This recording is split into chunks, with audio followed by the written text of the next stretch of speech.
Hey, welcome to the Strategic Success Podcast. I'm your host, Courtney Fricky. Thanks for tuning in.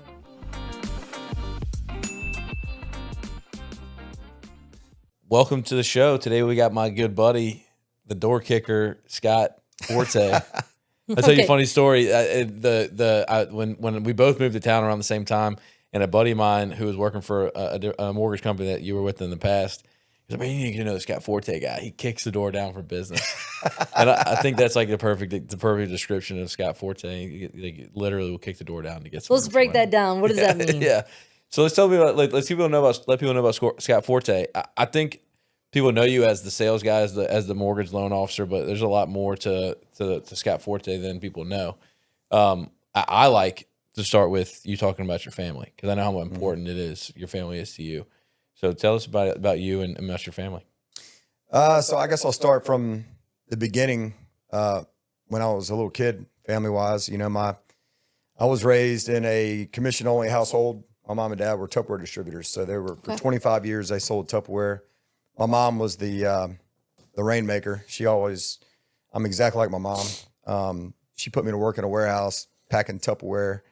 I think I was about 7 years old. I started punching a card. I had a time card that I would go in and punch, for make about. I think I was making like $5 an hour, whatever minimum wage was. Yeah, I'd save the money up, go buy baseball cards and all that. But she taught me the value of $1 at a young age, and work hard and manage your money. I was in charge of working the M&M candy machine, and we go to Sam's and refill it, and I'd eat all the profit. She's like, you can't be eating all your profit, and I was like, yeah, it's just a couple M&Ms, it's not bad, but so that's a huge lesson in business. Yeah. Right? Yeah. So, but she was always working, I remember, and, back in this like the 80s, 90s, no cell phone, but she would work from the house. She had a phone at her desk in our house, and I remember my dad getting mad at her for working too much, but she built it. I mean, she was top producer a lot, won all these trips, and my dad didn't fly, so she would bring me on these trips.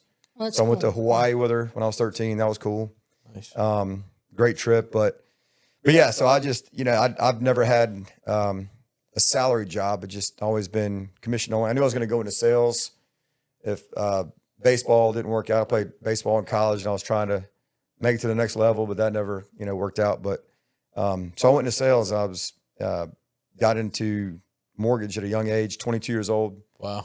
And over in Dallas, Texas, I finished up my last year of baseball over there at UT Dallas, and did it for 6 months, made good money.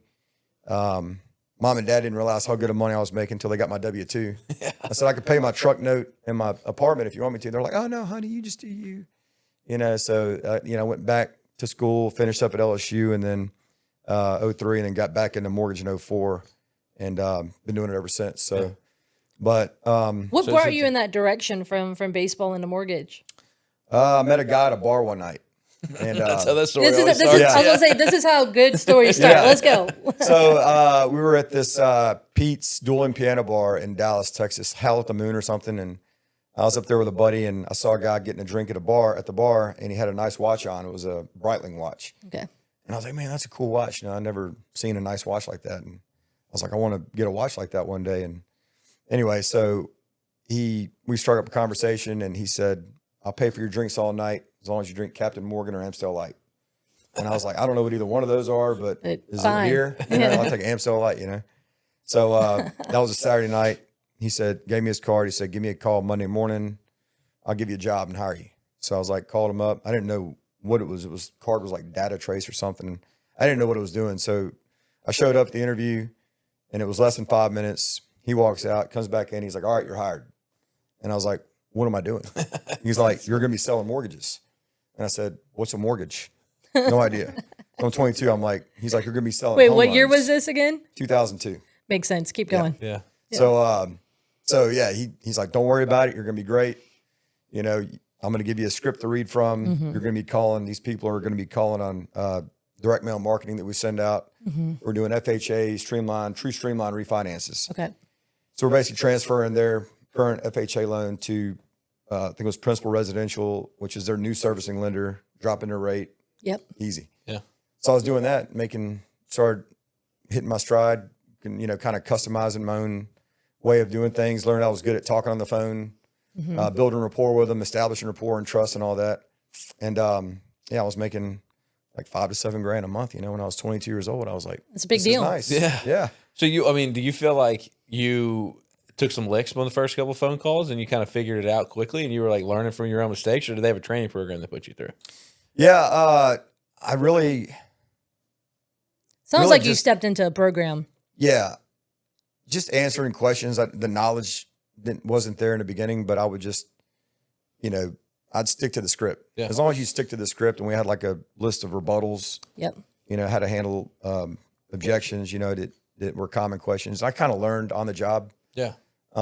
As I went, but I would always, heard things. It's not what you say, it's how you say it. So if you say something with confidence and you don't really know, sometimes that's okay. Sure. But you're delivering a good product, and I'd usually come back and address any questions that I didn't know the answer to. Yeah. That's a key. Having the confidence to tell people, I think I know the answer. I'm going to go get the right one, and then come back to you, and I'll give you the true answer, whether it's the one I thought it was or the actual right answer. Right. But That's huge. Yeah, I mean, that's something I've trained a lot of attorneys to do. People respect that a lot whenever you have the confidence to say, I think I know the answer, but I'm going to go ask my boss to get it before I make sure, I tell you. And people can understand when you're genuine and you have the confidence to be able to say that. Right. So I think that's a big deal. Shoot them straight. That's what I always say. Shoot them straight. So in 2002, you started doing that. You went back to school, finished up. Then you started in 2004. That was right around. That was whenever it was rolling, right? I mean, like people were. You could do a loan in 45 minutes. Well, subprime. So I worked at a company for about 10 months. It was a big subprime lender. We had about 110 loan officers, I think, in one building. 4 marketing lines. We do direct mail marketing campaigns. I'm sure you guys were slinging mortgages. Oh yeah, it was a Wild West. Yep. I could write a book on that place. Yeah. I mean, it was, without getting any detail, it was literally like the Wild Wild West. Yeah. Sure. I mean, it was insane. Like I had a college degree, from LSU, and I think maybe me and 2-3 other people in there had college degrees. Right. You didn't have to be licensed back then. Regulations, or were none really. Yeah, that was the day of, like, if you could Fargo mirror, you could get a loan. Exactly, yeah. So Wild Wild West sounds very, very true. Yeah. No sheriff in town. You had a heartbeat and a social, we could get you loan approved. Yeah. And so there's something to be said about, volume though. You learned a lot. You put in a lot of reps. Yeah, I mean, it's didn't know anything about there being another side, like with better mortgage companies doing better programs and rates. I was just, guy who played baseball always said, hey, you'd be good at this, come do it. Yep. You can make money. So they gave me an interview, or they never called me back. I called them like 10 times. I remember I kept on calling him. Yeah. He's like, you got to be the squeaky wheel to Kicking get down some that grease. door. So I kept on calling. I was like, hey man, this is Scott again. Just want to see if I can come in. And he's like, man, you're pretty persistent. So you can come in, I'll give you an interview. So I was like, all right. So I come in and he hired me, and I was back in it, doing it again, and top producer several months. You get this trophy to put at the top of your cubicle, the top dog trophy. You get to get the clout for the month. But yeah, that was a learning curve, and they also instilled rapport building and trust and all that, because you're selling high interest rates to people that couldn't get approved anywhere else, right? So you gotta. But I could go on. That'd be like a whole segment. I could talk about stuff we did then. But. Yeah. So to transition, I mean, I think, what was it, 2008, where things shifted for you, and you moved over to the other side? Yeah. So 07, I was with 3 different mortgage companies that went under within 6 months. Yeah. That was when the implosion started. Yep. The implodometer on the computer, if you ever remember seeing that, some people. But systems started fracturing, and businesses started going under. Well, the two-year arm adjustable, all those things, they were coming due, and they were just going up. So people were upside down, values were inflated. So I got out of it for a little bit, and then went to sell like Caterpillar Louisiana Machinery. I worked over there doing equipment sales, and didn't like that. And then very different commodity. Yeah, totally different. Got out of that, went back, took a leap of faith, and got back into it with my last company out of Baton Rouge, 2008, and stuck with them 13 years, and had the opportunity to open up a branch over in Mandeville. So we left Baton Rouge to move to the North Shore, because my wife is from here, and we want to start our family over here. Yeah. So it just made more sense, and we had a lot more support with her mom, and I bought in with Eustis Mortgage in February 21, and it's been great ever since. You know, part owner, producing branch manager, but I got 3 kids. I got a 6.5, 4.5, 2.5. My younger 2 are boys. My wife is Jade Forte. And I like telling people we're on the same schedule. Yeah. Like, me and Scott got married one day apart, didn't know each other. Our kids are like 3 months apart, all of them. His oldest daughter and my daughter are a couple weeks apart. Our second are a couple weeks apart, and our third are literally a couple weeks apart. So what's next on the schedule, you guys? It was in the air. Yeah, a lot of similarities there, but but yeah, that's where I'm at. We're loving living where we are in the North Shore, and it's a great family environment. Yeah. So what has kept you in the mortgage business for so long? I mean, I think that it says a lot for somebody to have been doing this for such a long period of time. But not only that, you've done it at a high level for such a long time. I mean, when I walked in to the office in Baton Rouge where we first met, you got a plaque on the wall and it's got your name as the top producer year over year over year. And then you're able to do that again where you're at now. I think you're the number 1 producing loan officer at Eustis Mortgage right now, right? Mm-hmm. Yeah. So I mean, what do you attribute that consistency to? Honestly, I'm for one, I'm competitive. I'm very competitive. My mom always taught me, focus on helping people and the money will come. Don't do the opposite. Yeah, I think that's great. Because if you're always worried about money, you're never gonna truly be a resource for somebody to help them to get to where they want to be. Yeah. So for me, it's just the satisfaction of getting them, whether it be a first-time home buyer. We love first-time home buyers. That's always exciting. I still get fired up for people. Their first house, and then repeat buyers. Just kind of being available anytime they need something. We've got a team that pretty much is very responsive. They can get answers quick if they have concerns. They can call, text, email us. We respond very quick. But yeah, it's I think just that drive keeping me. The competitiveness and wanting to keep doing good, making a difference, for people. Well, before we transition to the next segment, I think it's important also to talk a little bit about the team that you have and the system that you follow, because I don't think you wouldn't be able to do the volume that you have without having the process, right? And we've had this conversation a bunch of times, and there's the model that loan officers will go and hire a bunch of other loan officers under them, and they spend all their time mentoring or training or coaching or just dealing with the BS of having junior salespeople to manage. But at a certain point in your life, I think it clicked that if you just have a couple of really solid admin to support Scott Forte, you can run as fast as you need to run. Mm-hmm. And I know that you're not hand holding every file all the way through to the end. There's no way you have the bandwidth to do that. So how have you structured your team in order for you to continue to be consistent? Yeah. So it's really simple. We separate it. You have sales and you have fulfillment, right? So I'm sales, obviously. So my job is to make the phone ring, cultivate relationships with our referral partners, find new ones, be out there. The more I'm out there, the more I'm making contact. I'm plugging into people. It's like you're plugging into human internets, right? Each person. And so I'm focused on my job. I'm terrible at fulfillment. Like I suck at it. Mm-hmm. Like I used to do it all, back when I was just a single loan officer. But it would pain me to do all that, like the, cash flow and tax returns. And that's very common though of entrepreneur salespeople is we're really great rainmakers. Yeah. But go put us into the operational side of the paperwork. It is like nails on the chalkboard, right? Yeah. But that is also, it's the difference between, an anchor that keeps you or a propeller that propels you, right? And it's figuring those things out. So many people don't realize, and they kind of force themselves to do both, but they're really stifling one or the other.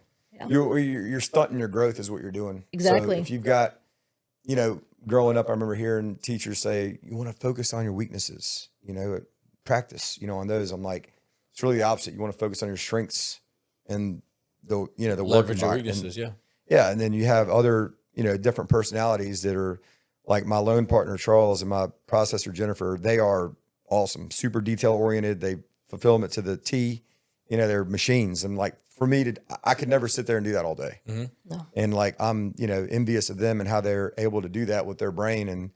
But then that's what makes it work, because everybody, we have people take a DISC assessment or a culture index, which most companies probably do now, to see what they are, So so they're the right fit. So you don't have someone who should be doing more Correct. rainmaking, but they're doing fulfillment. You want the right type of person in the right seat. Yeah, I think, those two people, and we've worked with them on hundreds of deals. They're incredible. I mean, like Jennifer is incredible. I know Charles is kind of getting it, but I mean, he's only been with you for a couple of months, and it's already clear that he is too. And so, me and you are very similar in the sense that I am envious of my partners and the people that I have employed that can sit there all day and do that. And I think that they feel similarly towards me and you, that they appreciate the fact that we're able to go out there and make things happen for them so that they can sit there and do what they do so well. Let's be very clear. It's not envy. It is appreciation, because a lot of people are like, I don't want to do what the hell they're doing. It's gratitude. It's not like I want to change places with like envy, like, oh, I want that. No, it's like, I'm thankful that exists. I'm thankful people exist that can handle that task, because I would not want to do that task. Right. So this is a perfect transition. And so like Courtney and I, we love talking about difficult transactions, and ultimately the point of it is how you solve difficult deals or how you've dealt with difficult situations. And when we were getting ready for this conversation, I think it was great the way that we figured out what we were going to discuss, because I know that John always says it's not being able to solve the problem. It's about putting processes in place to avoid the problem altogether. And I think that y'all have done a great job of figuring out a solution to avoid the problem altogether. So let's talk about Eustis Mortgage's process and how you're able to present issues before they even happen. Right. So I don't know if you know, but we've been in business since 1956. We're actually the oldest retail lender, locally owned lender in Louisiana. Direct lender, everything's done in-house, underwriting, closing, processing. We have our own in-house appraisal management system. So that's easier, makes things easier. But one thing that we do that is very different from most lenders is that we'll take it a step further of getting somebody pre-approved. So not just pre-approved, right? Where you have, me or my loan partner reviewing documents, most of the time my loan partner, because again, he's great at it. But we'll send them to underwriting, do a full TBD underwrite so that they're fully approved, not just pre-approved. So we'll send them to underwriting just like they're in a contract, every single one of our buyers. And when it comes out, 9 times out of 10, we might need, 1 or 2 things from the buyer, the borrower, and then contract, title, insurance, appraisal, whenever they find a property. Yeah. So, example, today I had a listing agent call on one of our buyers that we had fully approved about a week ago, wanting to, make sure that they're good. And I said, yeah, they're fully approved. And he's like, yeah, we got the pre-approval letter. I said, yeah, but he's fully approved. Like they've already been through underwriting. We've already done all the heavy lifting, and it takes a lot of stress off the buyer, right? So that they've already provided everything. They already reviewed documentation. Our underwriter has already underwritten them, and you pick the program that they're going to be going into, because that's also important. If they know what type of loan they're going to get, the house needs to fit that type of loan product. Correct. Yeah. So we so they can shop with more confidence and more direction. Right. And they, find a house. Insurance is obviously, you want to make sure you get insurance quotes on every property. So we're pretty quick about that. We've got a good referral agent that we send stuff to. But that's the main thing, I think, on the front end, and peace of mind for the buyer. Yeah, but let's go back to that point, because I mean, a lot of people will call and say, I like they might have met with another lender, and the lender's like, well, I don't know if that person is going to be able to get approved for this loan. Yeah, there's no question. Once they've gone through y'all's pre-approval process, it's not just that you've looked at their income and their tax returns, and that they have the ability to maybe pay back a debt in a certain amount. You've actually gone through and picked the program that's going to fit best for them. Correct. You've said this is what we're going to use, and whenever you give that pre-approval, how does that agent know the level of detail that pre-approval's gone through? Each pre-approval we send out is customized based on the property. So because the wild card is the insurance. So we make sure we get fast quotes back, taxes and insurance, to where it's down to the cent, as close that you can get to it. And that way there's no surprises, because nobody likes surprises. No, not at all. Yeah. If anything ever, it's something that you didn't do up front that's missed. And we catch that quick. And if there's no way to make it work on a full doc loan, or like a regular, proven W-2s, tax returns and all that, we have bank statement programs. We have an assets depletion program. to you've where got other you have other products, so it's not just a one size fits all. Right. I think that's really important because I think a lot of people just spend their time. So you guys are pitting people through your process, which is a very thorough one, so they can go in and they can go shop with confidence. But also not only shop with confidence, but then I was sharing, look, as an investor, when I put up one of my properties for sale, and let's just say we get 3 different offers, I'm not looking for the top dollar. I'm looking which one's going to get across the closing table. And that does not just include the price. It includes, the terms, but it also who's their team, both the agent and the lender, because that is what is going to get all of us is going to get that offer across the closing table is the whole package. Right. And so that also matters because at the end of the day, if someone has, for example, a very weak, let's just say they've been barely qualified and it's with a maybe a no-name lender or a lender off the internet or something that we're just like, we can't call this person up very easily. We don't know their, reputation, things like that. Like those things matter.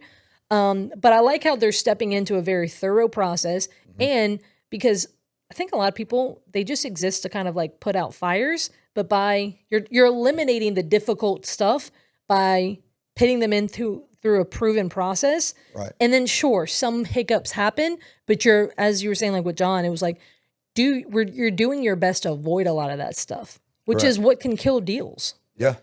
And if you can build processes to eliminate the deals being killed, through this person's maybe, for example, not ready to buy yet for the XYZ reasons, or makes them go and house shop in a certain range to make sure that this will successfully go through. All of those things, the things like the insurance and the taxes and whatnot, that's needed in this market to not kill deals. I think that's all very, very important. Right. Absolutely. Yeah. I think it's great. I didn't know that y'all went into that in depth, but I've never heard anybody say that, or I've never had a deal that I've worked with you that didn't go through once we've gotten it under contract and rolling. Like, when I get a phone call from you saying this guy's gonna be good, that's because y'all have already done the research on the front end and y'all know that person's good. We just got to make sure. But now I have to, and the appraiser has to make sure that the house qualifies. Yeah, that's great. So let's transition into the last segment, which is my favorite thing to talk about. It's marketing, right? The things that we and you like to do. That's about the fulfillment. But I think that you set the standard, in my opinion, when it comes to dealing with your past clients. And I don't even think you consider them past clients, because a lot of people look at their past clients as people that they've done business with in the past, and they almost forget about them. They don't utilize the database of people that they have. You got 21 years of doing this. Yeah, if I did my math right, and that means that you've got a lot of people in your database. What is your system on managing the pipeline of people that you have currently in your database? So I use a software program called Phone Burner. So you can phoneburner.com, and we upload all of my past clients into there. And I've got all my past clients from years before, try to get it updated every month from past clients. And then with Phone Burner, you can set it up to categorize. We create folders. We have A's and B's, C's and D's, E's and F's based on with their last name. So what we do is try to put them on a 13-week call cycle. So there's 26 letters in the alphabet. You're hitting A's and B's one week, C's and D's. Now, we don't always consistently hit it every time on time, obviously, but I try to touch base, or I have somebody in my company that is calling, smiling, and dialing, doing just touching base with my past clients. But you're doing that over a phone call. Mm-hmm. Yeah, phone call. That's incredible. I mean, like you hear these 36 touch campaigns where you get like an email, you get a letter, you get a football schedule in the mail. Like those are great, but like there's nothing different. There's nothing better than getting a phone call and having a one-on-one conversation with somebody when you're building a relationship with somebody. Right. We try to keep it quick. 3-minute phone calls. You got a little 3-minute hourglass timer, so you don't want to take up too much time. You flip it over. Nice. And then it's checking. We call it the Dr. Butler script, right? So whenever your doctor's office calls, it's not the doctor. Usually it's not. It's usually the nurse, right? So Dr. Miguez called. This is, Nurse Betty or whatever. Dr. Miguez wanted me to reach out to you and check on you. Well, this is, Jen with the Forte Mortgage team. Scott wanted me to check in on you, to where I'm not having to, do it as often. Calls, yeah. I'm trying to. I mean, I do it sometimes. I'll step in, but Well, that's the power of your team. It's the leverage of your team. Right. Because that right there, it will tee you up for the rainmaking activities, which is, hey, this person is, for example, they are looking to go buy something else right now, or they're looking to refinance, or they're looking to start investing or to invest again. Like whatever that metric is they have some interest in something. It allows for them to go do, the smiling and dialing, as you call it. Right. And then once it progresses to a point of, hey, they have some further questions about something, great. Then I'll follow up. Yeah. So it's consistency, right? Like, so if I'm not doing it consistently, if somebody else can do it consistently and it's 80% as good, then if they're honest, like doing it constantly, it sends an automatic email after they hang up the phone with them, whether they spoke with them, didn't speak with them. It's got a lot of good features on it. So that's what we do with that. And then I have like a mobile app where we use our CRM, where every single day it tells me my past clients' birthdays, right? So I'll send them a birthday text. Yeah. But you laugh about that, but I'm telling you, dude, like that is what sets you apart. I'm telling you, I've never met somebody who's able to consistently stay in touch with his past clients in the way that you have. When the birthdays, on their closing anniversaries, like those are memorable things that you are a part of. Right. That if you just do that consistently and your database grows to a point, and you do that just relentlessly every time, you're going to continue to do business with these people because they're going to see you as somebody who's paying attention, even if it's not, the in-depth conversation about, whether Susie hit 2 for 3 or softball game yesterday. Right. You don't have to go that in depth, but just showing people that you're caring, you're paying attention, and you're there, and reminding them that they're a part of your system in which you do business is important. Sure. And I just think that you. Hey guys, Courtney Fricky here. We've got Aussie Steve. And look, if you have a deal that needs to get moved, Southeast Louisiana, even in South Mississippi, we're your folks. We are the largest dispo company, really in the greater New Orleans area, even Southeast Louisiana. We have great contacts in South Mississippi as well. Steve, why do we move more deals than others? Just we're very deep in this market. So Greater New Orleans can be really confusing for national wholesalers. The comps are hard. We change block for block. We got flood zones. We get a lot of hurricanes and the likes. And just a lot of the national platforms don't have the buyers on their list. So we are deep with buyers, but we're deep with relationships, which is really important in this market. So we love JVing with out-of-state investors. Like I said, we do a ton of business with other investors. So go to homebuyerlouisiana.com/Courtney, fill out the information, we'll get in touch with you and we'll move this deal along.